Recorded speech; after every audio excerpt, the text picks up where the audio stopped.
Now, a former senator representing Kaduna Central, Senator Shehu Sani, he represented Kaduna Central in the 8th Senate.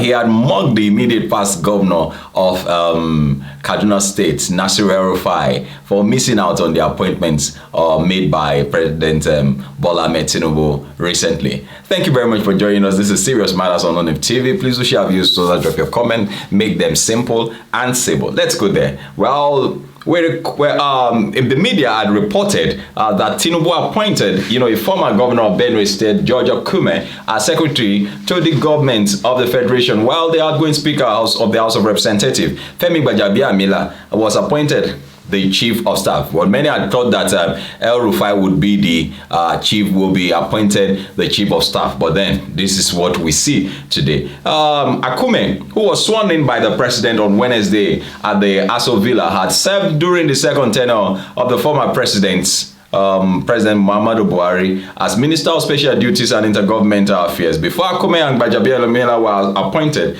insinuations were ripe in various quarters that the former Kaduna governor, El-Rufai, would get one of the positions, considering his closeness to the president during electioneering. Of course, he was routing and doing all sort of things just to have, Asiwaju Bola Ahmed Tinubu. Even though in the videos that we saw recently, pointed out to why he was actually, flaunting for Bola Ahmed Tinubu, because, the focus had been that he wanted a Muslim candidate and all of that. Those are the indications that have been seen in recent videos. I'm going to come up with a particular video very, very soon. Well, reacting to the development, Sani, who was apparently referring to comments credited to El-Rufai on Islamization agenda, said Tinubu had dodged a poisonous knife by skimming the former governor out of the two positions he described as very critical. They are very, very critical position,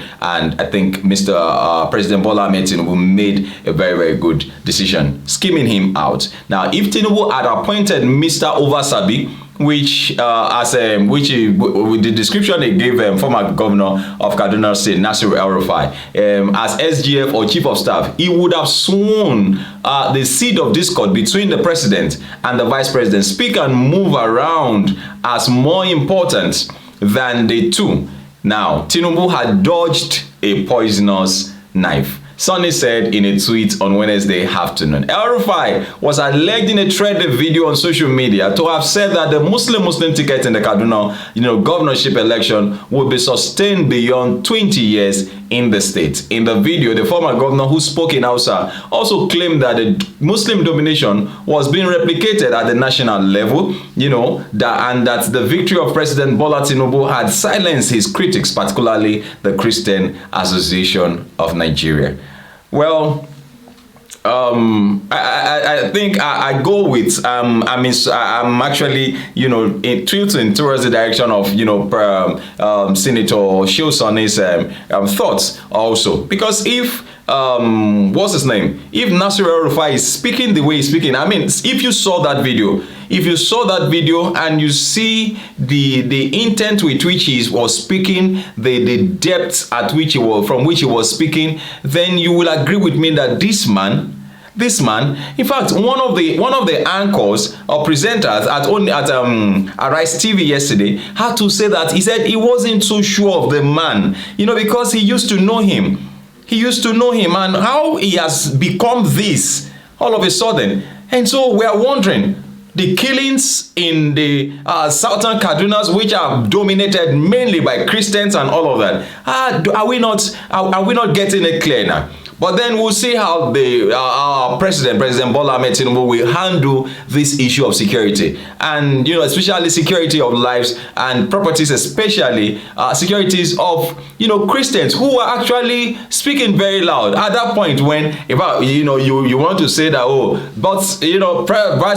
former Vice President Yemi Osinbajo was a Christian, so what difference was he able to make? But then the point is, it's better that there is a representation there than when there is none at all.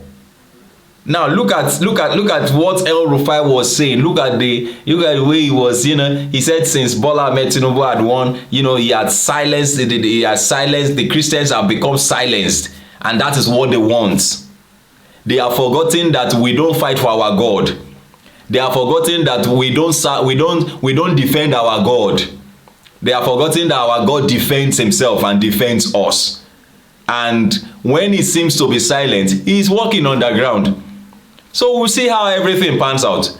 There is this saying that a cow that does not have tail, it's God that always help it to chase the flies that want to perch on his anus. So you see, let's just take this easy. Let's just take this easy. If everybody now, you can imagine if that video by El-Rufai that went viral, you can imagine if it was a Christian setting. You can imagine if it was a Christian setting. You can imagine where we probably will be today. I mean, what will be happening by now? This guy just wants to set the country on fire, which God will not allow.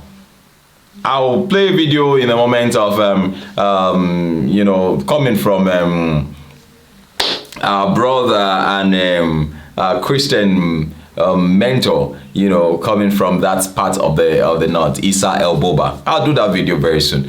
Please do share our videos so that drop your comment. And do you really think, or do you believe that you know, Asiwaju Bola Tinubu just dodged he dodged poisonous knife? Well, thank you very much for watching. This is still Serious Matters here at ONIF TV. Please share our videos so that drop your comment, make them simple and civil. God bless you. Bye bye.